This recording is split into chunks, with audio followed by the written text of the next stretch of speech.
मिठाचा एवढा एवढा छोटासा खडा आवाजासाठी काय करू शकतो, काय किमया करू शकतो, आणि सर्व प्रकारच्या पेशंटना हे करता येतो का, काय ती अगदी अनुभवासह प्रूफसह मी पुढे चॅनलवरती टाकतोय. लोकांना आलेले अनुभव मी या व्हिडिओमध्ये शेअर करतोय, ते ऐका, तुम्ही पुढे ऐका. रामकृष्ण हरी विठ्ठल केशव. मिठाच्या खड्याचा किती चमत्कार होऊ शकतो याचं मी पुढे तुम्हाला म्हणजे प्रूफसह अनुभव आलेले लोकांना शेअर करतो मी. बऱ्याच जणांचा विश्वास नसतो किंवा बरेच जण असे काही कमेंट्स करतात की सर या उपचाराची आवश्यकता तुम्हाला आहे, तुमचा आवाज अगोदर नीट करा. अरे मी जे काम करतोय तेवढं काम तुम्ही करा आणि असा आवाज तुम्ही राखून ठेवा. काय आहे असाच आवाज आहे माझा पहिल्यापासून, त्याच्यामध्ये काय नो चेंज. सकाळी 6 ते 12 वाजेपर्यंत कंटिन्युअस माझे नॉन स्टॉप लेक्चर असतात. Physics, chemistry, maths, biology, English, 11वी 12वीची आणि जेई नीटची. आणि दुपारी 2 वाजल्यापासून पुढे ते कंटिन्युअस 6 वाजेपर्यंत लेक्चर असतात. आणि त्यानंतरचा जो वेळ राहतो त्या वेळामध्ये मी व्हिडिओ किंवा वेगवेगळं जे माझ्याकडे ज्ञान आहे, शेळीपालनाचं असेल, मेंढीपालनाचं असेल, मनुष्यावरती रोग असतील त्याच्यावरती आयुर्वेदिक औषधं, किंवा गायन करताना वेगवेगळ्या येणाऱ्या अडचणी असतील, किंवा गायन करायचं असेल, किंवा कीर्तन असेल, प्रवचन असेल, या सगळ्या सेवा पुन्हा रात्री 10 वाजेपर्यंत करतो. लक्षात आलं का? मी एक टाइम जेवण करतो अगोदर, पहिली महत्वाची गोष्ट ती सांगतो. मग एवढं करून असा आवाज तुमचा राहू शकतोय का तेवढं बघा.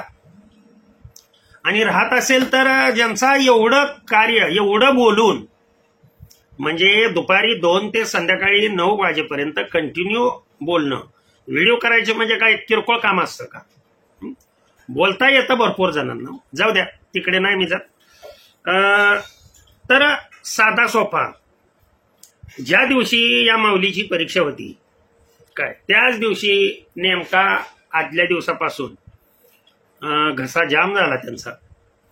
म्हणजे 4थी परीक्षा होती, 4थी संगीताची 4थी परीक्षा.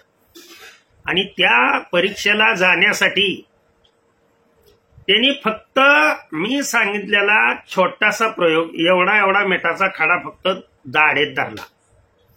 आलं का लक्षात? कमेंट टाकली, तुम्ही बघितली असेल.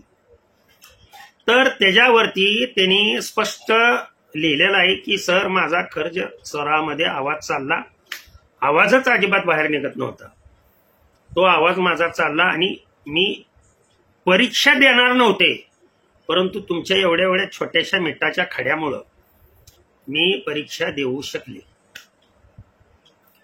म्हणजे ज्यांना खरोखरच माझ्यावरती विश्वास आहे आणि जे विश्वास ठेवून ज्या गोष्टी करतात त्याला यश आल्याशिवाय राहत नाही. आणि जे उगा त्या गटरातल्या किड्यासारखं चापचत राहतात दिवसभर, ह्याचा व्हिडिओ त्याचा व्हिडिओ करत कोणतंच नाही. ध्यानात आलं का तुमच्या? करत काहीच नाही, फक्त ह्याला कमेंट्स कर, त्याला कमेंट्स कर, त्याला कमेंट्स कर.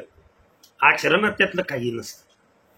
आणि अशी निंदकाची घरं तुम्ही जेवढ्या जेवढ्या वाईट कमेंट्स करचाल, जेवढं जेवढं वाईट बोलचाल, तेवढ्या तेवढ्या पद्धतीनं माझ्याकडे सहन करण्याची क्षमता आहे, भगवंतानी ती दिलेली आहे.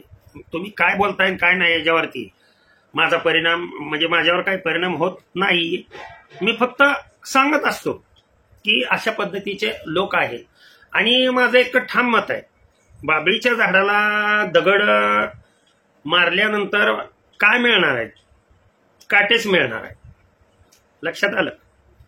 परंतु आंब्याच्या झाडासारखा आपण असावं, ध्यानात ठेवा. आंब्याच्या झाडाला जर दगड मारला तर आंब्याचं झाड त्या दगडामुळं आंबाच देतं बरं का. आपण दगड हाणतो त्याला परंतु त्याच्याकडे जे गुणधर्म आहे, दगड हाणला तरी सुद्धा मी काटे न देता आंबेच देतो, कारण त्याच्याकडे मूळ काटेच नसतात. तसं माझ्याकडं कुठल्या पद्धती, तुम्ही वाईट कमेंट्स करता म्हणून मला राग येतो अजिबात नाही. मी फक्त या वृत्तीमध्ये चेंज व्हावा आपल्या, आणि आपण योग्य मार्गाला लागावं, हीच माझी तळमळ असते. तर झालेली सेवा तुमच्या सर्व वारकरी जनांच्या चरणी अर्पण करतो. वारकरी जनांच्या म्हणतोय मी, संतांच्या चरणी म्हणतोय, सद्गुरूंच्या चरणी म्हणतोय. ज्याला योग्य वाटेल, आवडेल न आवडेल, तुमच्या मनाचा प्रश्न आहे.